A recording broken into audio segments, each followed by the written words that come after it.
What's going on, everybody? Welcome into my top 100 players series for the upcoming 2021 to 2022 NBA season. Now, these rankings are going to be a bit predictive. There's some players that I think will make jumps this year that might be reflected in these rankings. These are mostly based on how I think players are going to perform during this following season. It does take into account last season, but these are more rankings to look ahead. Therefore, players that will be out for at least most, if not all of the season, are not going to be included in this ranking series. I'm simply going to talk about each player that I have listed and why I have them ranked where I do, and I feel like this could be a fun series to kick off the start of September. Now, I'm sure there might be fans of other teams that don't like where I rank their players. I'm not saying these rankings are right or wrong, this is just my opinion. So all I ask is you please respect it. If you disagree with rankings, you can definitely let me know down in the comments section below. Leave a like on this video because these sorts of videos tend to get the most dislikes when people just disagree with my opinion. Without further ado, let's jump into the players ranked from 91st to 100th. Starting at 100, I have Andrew Wiggins, the forward from Golden State. And Wiggins had a pretty impressive season last year. By all accounts, his defense improved, his efficiency improved. He was very, very solid last year for the Golden State Warriors. I think he quietly had the best year of his career. He didn't quite put up the scoring numbers that he did in his third season when he averaged 23 points per game, but efficiency-wise, it was probably his best season. He had a career year shooting the three ball. However, I think there's a legitimate chance that he regresses towards the mean. He's only a 34% career shooter. Right now, it's just kind of hard for me to tell how much of this is playing in Golden State, and with Klay Thompson coming back, I think his usage rate will decline a little bit, and he won't quite have the same opportunities for shots as he did last season. So therefore, I have him a little bit lower on the list than some others might. I have him coming in at 100th. At 99, I have a second-year player making a jump, and that is Tyrese Maxey, the guard from the Philadelphia 76ers. Last season, Maxey averaged 8 points per game, 2 assists, shot 46% from the field and 30% from 3. Now, the key thing about these stats is to know that he was only doing it in 15 minutes per game. I expect Maxey's playing time to almost double this season, and if that's the case, I expect him to be around a 14-15 point per game scorer. His three-point shot wasn't good last year, but improved as the season went on, and I think he will make a jump as a shooter and get that three-point percentage up around 34 to 35%. Who knows what the Sixers look like next season? Who knows where Ben Simmons ends up? Who knows what guard they might bring in to play ahead of Tyrese Maxey? Obviously, that affects this, and if they bring in a guy like a CJ McCollum, maybe Maxey doesn't get as many minutes. However, I think he definitely deserves a chance, and I think if he gets the minutes necessary, he can catapult himself into a back-end top 100 player next season. I've always believed in Maxey's talent, and I think he has a legitimate case to make a big jump next season. At number 98, I have Robert Williams III, the big man from the Boston Celtics. He also averaged 8 points per game last season and was one of the most efficient bigs in the league, shooting 72% from the field. This was all in 19 minutes per game. He's quietly an impressive playmaker as well, almost getting 2 assists per game in those 19 minutes. So he's a good rim protecting big that can switch out on the perimeter, that can also pass the ball a little bit, super efficient, rebounds well, just your prototypical hustle big man, and therefore I have him 98th on this list. At 97, I have Rashad Holmes, another energy big man. This one's from the Sacramento Kings. He's not quite the defensive player that Robert Williams is. He's not quite the passer that Robert Williams is, but he's able to score the ball. He's a great hustle rebounder, a good offensive rebounder, and in only 29 minutes per game, averaged 14 points per game. He had a 67% true shooting percentage, 79% from the free throw line, so he's a very efficient big man. I expect him to maybe even have a little better season this upcoming year. He has a lot of good guard play to set him up there in Sacramento. He just got paid, so maybe he won't be quite as motivated. Maybe he'll take a drop, and maybe it's not right to have him in the top 100. We'll have to wait and see, but I think his performance last year, as well as him returning to a pretty favorable situation for him, has him as 97th in my top 100. At 96, I have a big man who just won a championship. That is Brook Lopez of the Milwaukee Bucks. Now, in the playoffs, he kind of got exposed a little bit. He got attacked heavily in the pick and roll, but I don't think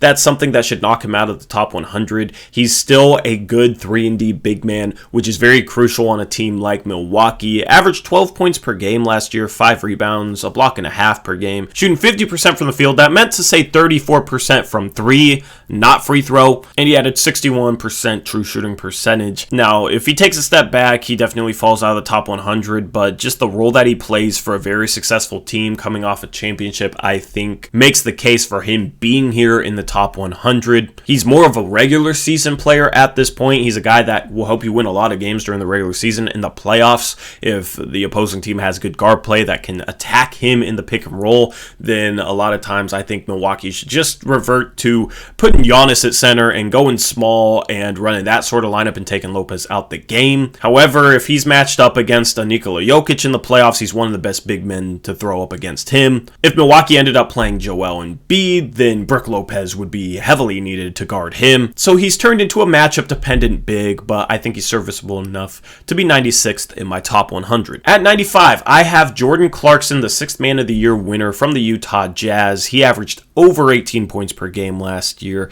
Isn't necessarily the most efficient scorer, but he's what people call a microwave scorer. He's a guy that can get hot in a hurry and carry your team in a game. He's also a guy that sometimes won't have his shot falling, and if that's the case, he's not really helping the team. He's a guy who just goes out there and gets buckets. There's really no other area of the floor that's really positive in terms of his production, but he's able to score at a high enough rate to justify putting him here in the top 100. I had to include the 6th Man of the Year winner from the best team during the regular season in the West last year, so Jordan Clarkson falls in at 95 in my top 100. At 94, I have Siddique Bay, another second-year player who I think will make a little bit more of a jump this season. He averaged 12 points per game last year for the Detroit Pistons. He was very, very solid. He shot the 3-ball well at 38%. The one area in which he struggled was finishing inside the arc, hitting some mid-range shots, but I think that'll improve this year. I think he will get higher quality shots playing next to a creator like a Cade Cunningham, and I think the next jump in his game is being a guy who can do some damage off the dribble and slash and attack within the arc. Should he improve in that area, you have to have him in the top 100. He's a good defensive player. He's a good three-point shooter. He's already a 3-and-D guy that can play the 3 or the 4. Any off-the-dribble jump from him in his sophomore season solidifies him in the top 100. At 93, I have another second-year player. This is Immanuel Quickley from the New York Knicks,